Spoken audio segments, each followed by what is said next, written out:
Well, it's me again. I guess I forgot to show you the very last part and a very important part of this, where you put your jars back in upside down tight in and I use the same water that I had before. You can see that right there. I'll show you up closer here in just a moment.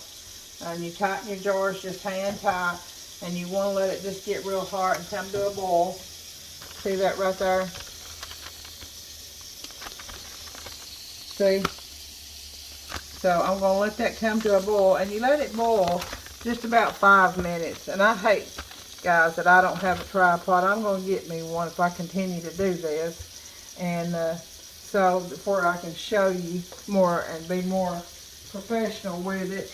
But, you know, I'm just a country girl from Tennessee, and I learned to cook on my own. My mother, my grandmother, and a few more special cooks that I've met along the way have showed me different things. But you want to let this come to a boil, and it's fixing to boil right now. And when it comes to a boil, I guess that seals the lids. It's sort of like a water bath. So when it comes to a boil, we're going to take those tongs and we're going to set them out.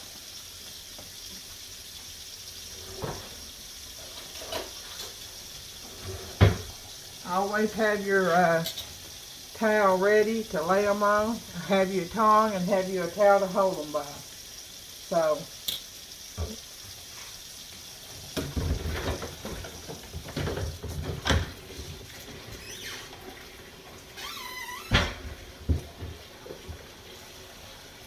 trying to get a little bit of a mess up here. Try not to make too much of a mess as it goes. So that's coming to a boil right now. I want you to see that.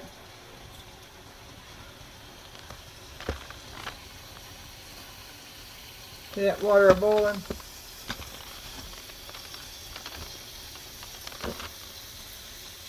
Okay.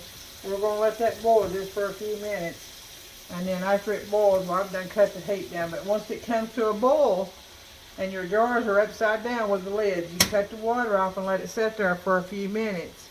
And we're going to, I mean, I'm not sure. I think you do a lot of things in a water bath, but it just called for this on the recipe, so I want to try to do it like it said. It said let it come to a boil. We better cut that back up again a minute. And but I thought that was amazing. We didn't put a whole lot of product in there. We put more sugar than we did anything. But of course, when you're making jams and jellies, you've got to have sugar or some kind of sweetener. I guess I'll probably try to do some research to see if you can use Splenda. Monk fruit is really good and everything, but it's so expensive, you know. So a lot of people just can't afford that. So you go back to the old ways with your sugar.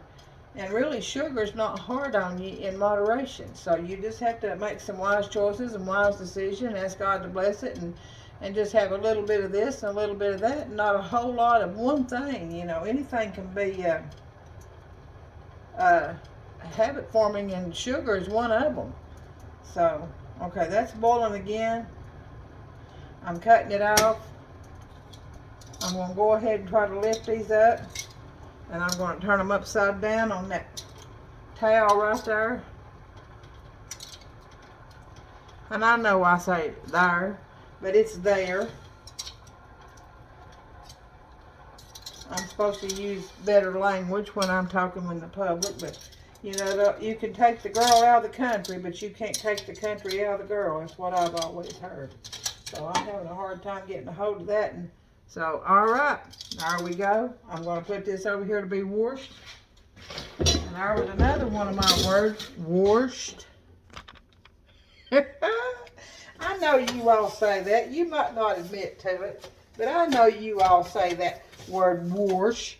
And I know y'all have said wash rag, but we're supposed to say washcloth, you know, when we're in the public and things like that. So let me show you this before I go. And I'm sorry about the 3 videos, but hey, if you want to make it, then it's going to be worth it. You see that right there? See those jars? Is that not beautiful? Is that not beautiful? We've got 6 jars right there. And I've got them turned upside down.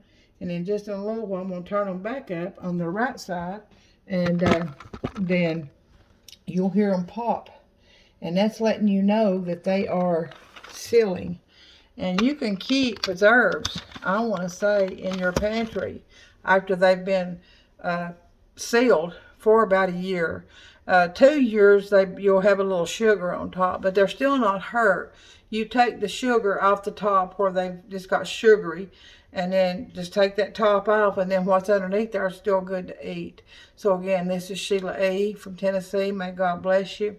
I love y'all, and I appreciate you watching my videos. I think I've got almost 9,000 views since January 1st, but you know what? There's some of these ladies that's got more than that, which I don't mind. You know, it's going to take, I'm not famous and I'm not well known, but I may put another on here in a few minutes of some Southern homemade cat head biscuits to have some of this jam on. So tune back in with me on YouTube. Sheila E. from Tennessee, Down Home Southern Cooking. Thank you so much.